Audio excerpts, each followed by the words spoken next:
Now that we know all about tipping points, let's figure out what to do with this. And probably the most interesting use of a tipping point idea is to think about how you market a product if it has a tipping point. So let's imagine that you have a new product, or you're working for a company that's introduced a new product that has network effects. So this could be a new piece of software where how many people use it is going to depend on whether or not they think it's going to be successful. Also, certainly a social networking site, those definitely have network effects. They're not very interesting unless lots of other people use them. And that's also true for various kinds of communication technology. So anything with a network effect. The question is, how do you market it to make it succeed? And remember, the idea of a tipping point is that if people's expectations initially are very pessimistic, they're going to be right and the product will fail. So going back to our examples previously with that picture with 0, z prime, and z double prime as the equilibria, remember, if the expectations initially are less than z prime, then usage is actually going to fall all the way to 0. The product simply fails. Whereas if you can tip those initial expectations above z prime, then the product succeeds and usage grows all the way up to z double prime. So the question is, how do you make this happen? How do you get initial expectations above z prime? Well, first, and probably most important, is to notice that what this says is that for a product with network effects, starting small and growing is not going to work. That is, if you start with initial ambition of perhaps some very small fraction of the population using your product, you're probably going to fail, because if people expect a small fraction to use it, they don't want to buy it at all. So starting small and growing is not going to work. What you have to do for these kind of products is create a buzz. You have to get people's expectations past that tipping point. And if you do, then you can succeed wildly. So how do you create a buzz? Well, there's lots of ways to do it. One possibility is an initial big advertising campaign, perhaps targeted towards potential users of the product. One of the most famous examples of this in the US is the Apple ad in the 1984 Super Bowl, the American Football Championship, in which Apple introduced the Macintosh. It started in 1984. This ad, which was directed by Ridley Scott and was one of the most expensive commercials ever, at least to that point in time, talked about the Macintosh, but actually never really did anything with the Macintosh. It was simply designed to create a buzz. It told you virtually nothing about what the Mac did. Our idea, it seems, was to create a buzz for this product, perhaps to get past the tipping point, or at least that's what it seems to have done. It created initial buzz. Lots of companies do this. You start with a big ad campaign trying to get over that tipping point.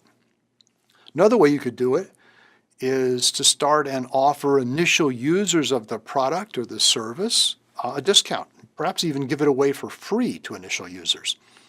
That way you might get a large group of initial users, and by that process, push yourself past the tipping point and actually grow all the way out to this z double prime, the big success.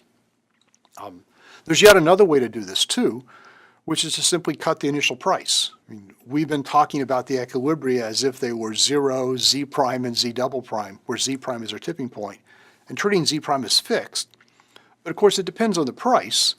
The lower you make the initial price, the smaller is the tipping point, so the easier it is to get past it.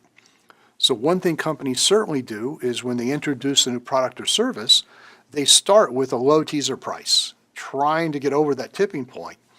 And then once you do that and the product becomes popular, you can raise the price back up because you've already gotten the product established. So you can start with discounts or even 0 prices to initial users. There's yet another aspect of this. Things get really interesting if we have multiple products. So imagine that 2 companies have created very similar products at the same time, or perhaps one company already has a product out there and you're coming along with a new product, and the initial product's already past this tipping point. Well, what's going to happen? Let's start with the case in which we think about one product already being out there and the other one being introduced. The classic example of this is actually the typewriter keyboard, the QWERTY keyboard. QWERTY is named after, if you think about it, the upper left-hand row of letters in the keyboard, QWERTY. was designed when people were using typewriters. It was designed so that the keys in the typewriter would be as unlikely to bang into each other in typing as possible. That's how they put the letters in. Of course, that doesn't make any sense at this point because no one's using typewriters. We're all doing something electronic. So there's no reason why you need to use that design. And that design is at least not obviously a good design in terms of people's ability to type rapidly. Other keyboards have been introduced, and they never really succeed very well. Why not? Well, even though those other keyboards are perhaps superior, the QWERTY keyboard is way past its tipping point, and network effects are a big deal here. If you've got a keyboard that's out there that's standard, even if you come along with a better keyboard, it's very hard to beat out the one that's already out there in standard. So inferior products, or at least a product in this case that seems to currently be inferior, once it's past its tipping point, can stay as the winner and continue to drive out perhaps superior products. That means we get a kind of path dependence. What we have that exists as the product in the market is path dependent in the sense that if you succeed initially, you may be able to stay out there unless a product comes along that's really better or very attractive in some way that can get past its tipping point and then drive you out. And that, of course, certainly happens. If you think about social networking sites, before Facebook, there were other networking sites. In particular, there was MySpace.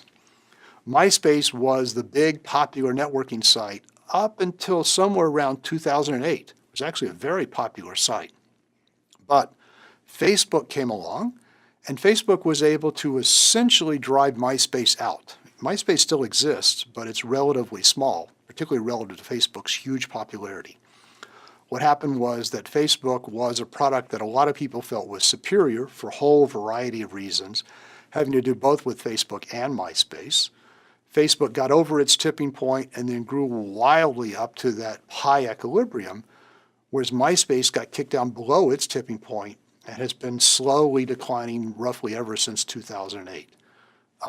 What this really means in the bottom line is that when you have tipping points, the dynamics are very interesting. There's a kind of path dependence out there, but what's more important than any of those details is that getting over the tipping point is critical. You can be wildly successful. If you miss it by a little bit and you're under it, you fail.